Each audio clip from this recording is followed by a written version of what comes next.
नमस्कार, स्वागत है आप दर्शकों का। आप देख रहे हैं न्यूज़ 18 का डिजिटल प्लेटफॉर्म। मैं हूं आपके साथ रजनी चौबे। 1 अप्रैल से सिर्फ कैलेंडर नहीं बदलेगा। भारत में 1 अप्रैल 2026 से नए वित्तीय वर्ष की शुरुआत हो रही है।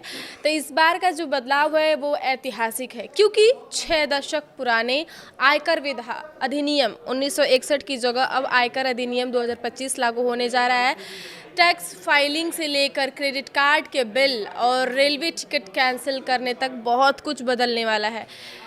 इस स्टोरी में, इस वीडियो में हमने उन्हीं प्रमुख बदलावों के बारे में बताने जा रहे हैं आपको, जो आपकी फाइनेंशियल लाइफ पर सीधा सीधा असर डालती है। अब फाइनेंशियल ईयर और असेसमेंट ईयर की जगह सिर्फ एक टैक्स ईयर होगा, यानी जिस साल आप कमाएंगे वही आपका टैक्स ईयर कहलाएगा। एचआरए के कड़े नियम, जी हाँ, 1 अप्रैल से अब मकान किराया भत्ता यानी एचआरए छूट के लिए मकान मालिक का पैन और रेंट पेमेंट का सबूत अनिवार्य होना।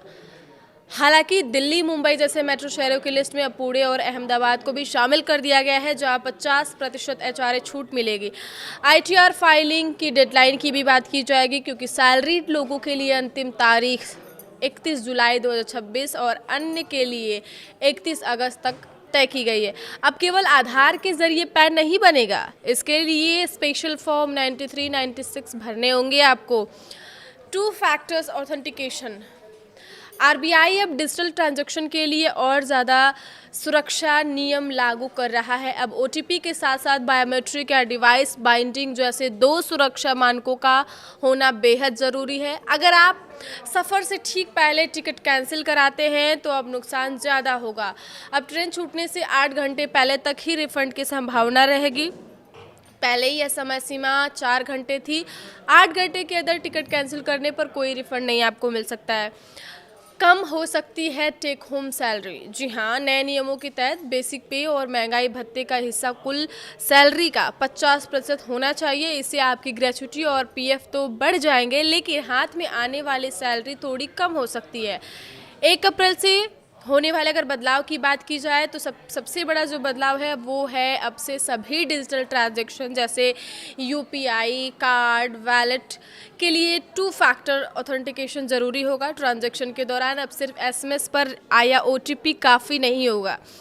लेन देन को प्रमाणित करने के लिए एक अतिरिक्त सुरक्षा स्तर की आवश्यकता होगी। नए नियमों के तहत कम से कम एक ऑथेंटिकेशन फैक्टर डायनेमिक होने चाहिए, जो खासतौर पर उसी ट्रांजैक्शन के लिए बना हो।